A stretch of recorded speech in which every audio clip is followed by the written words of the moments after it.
बेटा देखिए, यहाँ पर आपको क्वेश्चन गिवन था, आपसे यूँ पूछा था कि डेल्टा टी एफ की वैल्यू मैक्सिमम किसके लिए होगी, और कॉन्सेंट्रेशन जो है वो सबके लिए सेम गिवन थी। ठीक है ना। तो यानी कि डेल्टा टी एफ का फॉर्मूला होता है आई के एफ इंटू एम। एम की वैल्यू सबके लिए सेम है, तो डेल्टा टी एफ जो होगा वो एक तरह से किसके ऊपर डिपेंड करेगा, आई और के एफ के ऊपर। आई की वैल्यू कैसे निकालेंगे, आई की वैल्यू होगी 1 + n-1 अल्फ़ा, उससे निकालेंगे। एन क्या हो जाएगा, कोई भी सब्सटेंस जितने पार्ट में टूट रहा है वो एन की वैल्यू हो जाएगी।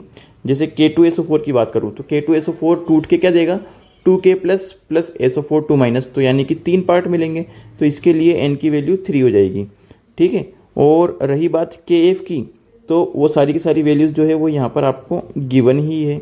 अब आप डेल्टा TF की वैल्यू निकालो आई और KF के हिसाब से। तो जब आप निकालते हो तो यहाँ पर देखो सारे के सारी वैल्यूज़ गिवन है ना। कैसे निकाली हमने वो बता दिया मैंने यहाँ पर। तो डेल्टा TF की वैल्यू जो है वो मैक्सिमम किसके केस में आएगी, K2SO4 के केस में आएगी, क्योंकि वहाँ पर आई KF की वैल्यू सबसे ज़्यादा आ रही है। ठीक है। तो यही आंसर हो जाएगा आपका बी ऑप्शन।